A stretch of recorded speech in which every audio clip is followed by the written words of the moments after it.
नमस्कार। गरुड़ पुराण की 7 महत्वपूर्ण बातें। पहले जानें गरुड़ पुराण क्या है। गरुड़ पुराण में क्या लिखा है।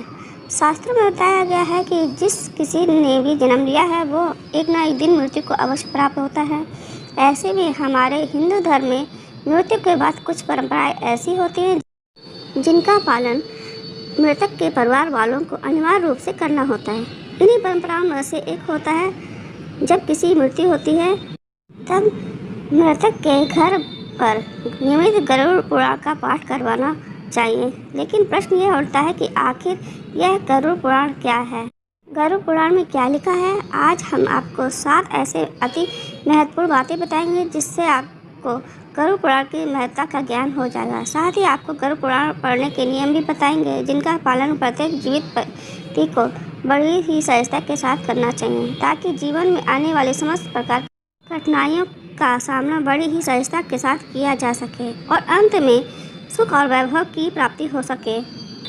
गरुड़ पुराण में बताया गया है कि जिस किसी की मृत्यु होती है उसकी आत्मा लगभग 13 दिनों तक उसी घर में निवास करती है जब तक पगड़ी की रस्म पूरी न की जाए।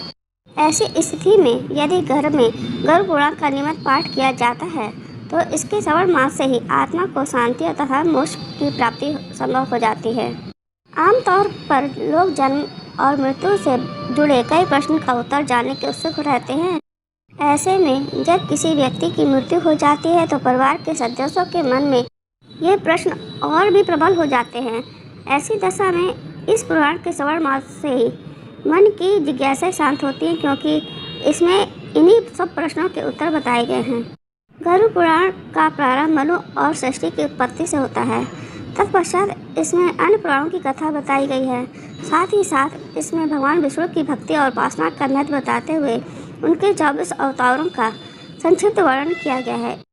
इसके अलावा 9 ग्रहों के मंत्र, शिव, पार्वती, इंद्र, सरस्वती और 9 शक्तियों की जानकारी भी बताई गई है। मूल रूप से देखा जाए तो गरुड़ पुराण को 2 भागों में बांटा जाता है। इसके प्रथम भाग में श्री हरि की भक्ति और उपासना का महत्व बताया गया है जबकि दूसरे भाग में जन्म और मृत्यु के रहस्यों का सुंदर चित्रण प्रस्तुत किया गया है। इस पुराण में अलग अलग नरक का वर्णन मिलता है। मृत्यु के बाद आत्मा का क्या होगा, उसका किस प्रकार से दूसरा जन्म होगा इत्यादि। ऐसी कई बातों के अलावा भी इसमें पितृकर्म की महत्ता को भी अधिक महत्व दिया गया है।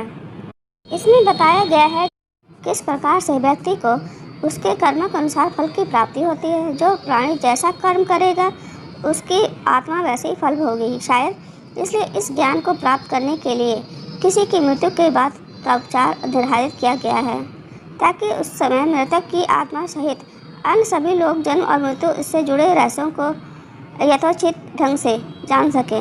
इस पुराण का ज्ञान यही प्रेरणा देता है कि हमें जीवन में अच्छे कार्य को करना चाहिए। हम सभी जानते हैं कि जो जैसा करता है वैसा ही भरता है, यह सृष्टि का नियम है और यही बात इस पुराण में भी बताई गई है।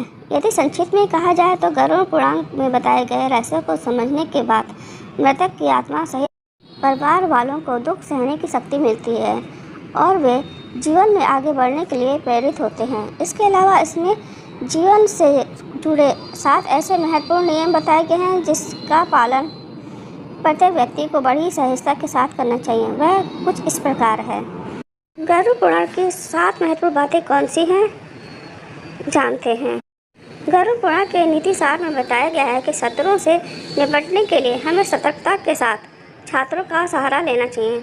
कुछ शत्रु हमें लगातार ये नुकसान पहुंचाने का प्रयास करते रहते हैं। ऐसे में यदि हम चतुरता नहीं दिखाएंगे तो हमें अपने व्यापार, पैसे से लेकर अन्य किसी भी रूप में नुकसान उठाना ही पड़ेगा। इसलिए इस पुराण में बताया गया है कि जैसा हमारा शत्रु होगा उसकी ठीक ढंग से पहचान करके हमें उसी के अनुसार अपनी कुटिल नीतियों का उपयोग करके उस पर काबू पाना होगा। यदि आप धनवान और भाग्यशाली बनना चाहते हैं तो जरूरी है कि आप साफ सुथरे एवं सुगंधित वस्त्र पहने।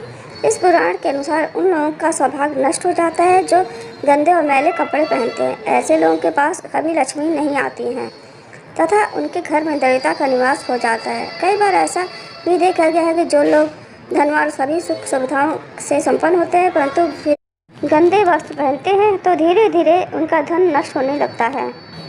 किसी भी लक्ष्य को हासिल और महारत हासिल करने के लिए उसे सीखने और निरंतर अभ्यास से ही उसमें पारंगत हुआ जा सकता है। निरंतर अभ्यास करते रहने से कोई भी व्यक्ति बुद्धिमान बन सकता है, परंतु इसके ठीक विपरीत यदि अभ्यास का अभाव हो तो अच्छी से अच्छी विद्या भी एक ना एक दिन नष्ट हो जाती है। अर्थात समय बीतने के साथ ही हमारा मन और मस्तिष्क उन बातों को भूलने लगता है।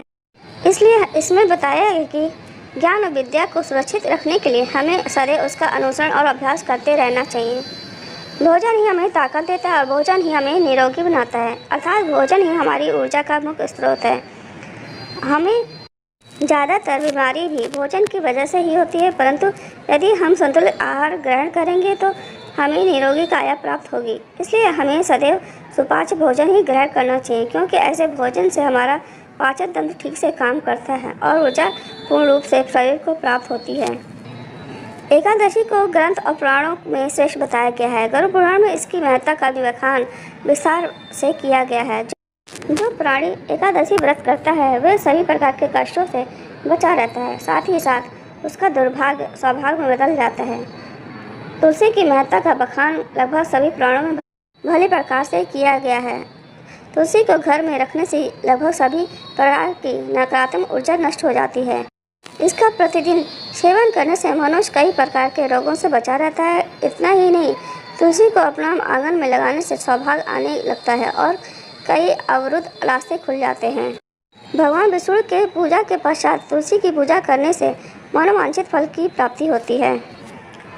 इस पुराण में बताया है कि ज्ञानी धर्मनिष्ठ का अपमान करने वाले तथा धर्म का अपमान करने वाले को एक ना एक दिन निश्चित रूप से पछताना पड़ता है। गरुड़ पुराण के अनुसार मंदिर जैसे पवित्र स्थानों पर गंदे काम करने वाले, अच्छे लोगों को धोखा देने वाले अथवा किसी को अपशब्द कहने वाले तथा धर्मशास्त्रों और वेद पुराण उनके अस्तित्व पर सवाल उठाने वालों को भिन्न भिन्न नरकों में यातनाएं भोगनी पड़ती हैं। तो दोस्तों, अब आप गरुड़ पुराण के महत्व और ज्ञान को जरूर समझ गए होंगे।